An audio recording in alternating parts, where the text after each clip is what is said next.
ராவணன் அதுக்குள்ள அவசரப்பட்டு புஷ்பக விமானத்துல ஒரு ராட்சசியும் சேர்த்து சீதையை வச்சு வீண சுவாமியினுடைய பெண்ணையும் சேர்த்து சீதையை கொண்டு போய் புஷ்பக விமானத்துல கொண்டு போய் ராமலட்சுமணன் மறிச்சு கிடக்கிறத காட்டு. அதை பார்த்ததுக்கு அப்புறமாவது இனிமே நம்ம கல்யாணம் பண்ணிப்பள் ராவணன் அதுக்குள்ள அவசரப்பட்டு அனுப்பிச்சான். சீதை விமானத்துல இருந்து பார்த்து அலறினாள். என்ன சொன்னாள்? ஞானிகள்லாம் என் கை ரேகை பார்த்து என் ஜாதகம் பார்த்து உனக்கு வைதவியமே கிடையாது, 2 புள்ள பிறக்க போறதுனால எனக்கு புள்ள பிறக்கலையே, வைதவியம் வந்துட்டே ஸ்ரீகளுக்கு வைதவியம் வந்துட்டா அப்புறம் அதுக்கு மேல துக்கம் உண்டா?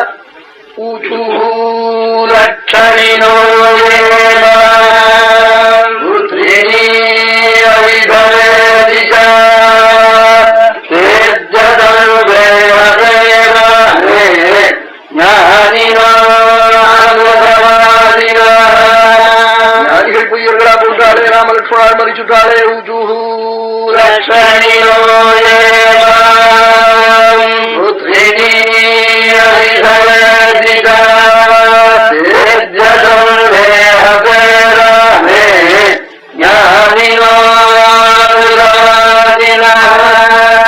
ஞானிகள் வாக்குல பொய் வராதே, பகவானுக்கும் ஞானிக்கும் வித்தியாசம் இல்லையே, அவர்கள் பொய்யர்களா போட்டாலே பிரபு மறிச்சு போட்டாளேன்னு விமானத்துல இருந்து சீதை அழறாள். அதையும் தவிர்த்து இன்னும் பெரியவாள்லாம் ஜாதகம் பார்த்து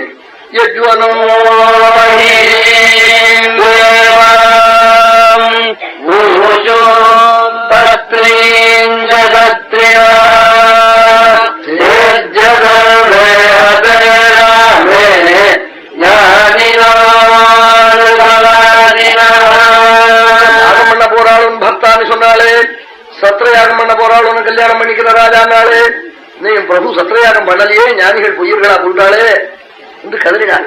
அதையும் தவிர்த்து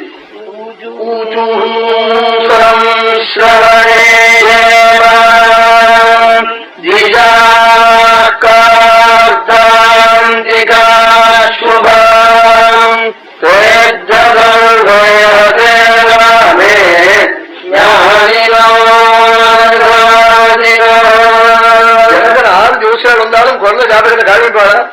சீதா இப்ப என்ன பண்ணுவா? அந்தந்த விளையாடிட்டு இருக்கா போல இருந்து ஊச்சுகு சம்ஸ்ரவனே ஏமா தன் காதுல அந்த சமாச்சாரத்தை கேட்கலாம். என்ன குழந்தைகள் பெண் குழந்தைகளை கல்யாணம்னா எனக்கு எனக்கு கல்யாணம் சொல்லும், புருஷ பையனையும் சொல்லுவார் எனக்கு எனக்கு கல்யாணம்னா என்ன அர்த்தம்? எனக்கு எனக்கு கல்யாணம்னா சுருக்க பண்ணுவோம்னு அர்த்தம். பேசாம இருக்கா பாருங்க, அவனாக்க கொஞ்சம் காலம் போட்டோம்னு நினைக்கிறான்னு அர்த்தம். கல்யாணம் கேட்டதுக்கு எனக்கு ஒண்ணு கேட்டான்னா சுருக்கு பண்ணுன்னு அர்த்தம். அம்மா அண்ணன் வரும்போதே அப்பலாமா அவருக்கு போடுவோம் அப்படின்னு சொல்லிட்டு அதுல இருந்தெல்லாம் புரிஞ்சுக்கணும். அவருக்கு போடுவோம் அவருக்கு போடுவோம்னாக்க இவனுக்கு வேணும்னு அர்த்தம். அது மாதிரி குழந்தைகள் சில சப்தம் சொல்றது அப்படியே நாம் அர்த்தம் வாங்கி கூடாது. என் குழந்தைக்கு கல்யாணத்துல இஷ்டமில்லைன்னா இருக்கார் என்ன சொல்லிட்டு இப்ப என்ன அவசரம் அப்பான்னு சொல்றான் பொண்ணா. அப்புறம் குழந்தைய கொடுத்து கேட்டா அவன் சொன்னதுக்கு அப்படி அர்த்தமே அதுக்கு இந்த குழந்தை நான் படிக்கிறேன் கல்யாணம் ஒருத்தர் அனுப்பிச்சுடுவார் பையன் என்ன சொல்லுவேன் அப்படி சொல்லுவேன். அது கூட புரிஞ்சுக்காம ஒரு சோபம் இருந்தா அவன் அசல் இல்லையோ. குழந்தைகள் சொல்லுவா வாக்க திறந்து. அதுவும் நம்ம தேசம் பரதகண்டா ஆதியாவர்த்தம் புண்ணியபூமி, இங்க இதெல்லாம் உள்ள தேசம் இல்லையோ. அவளா திடீர்னு வாக்க திறந்து சொல்லுவாளா?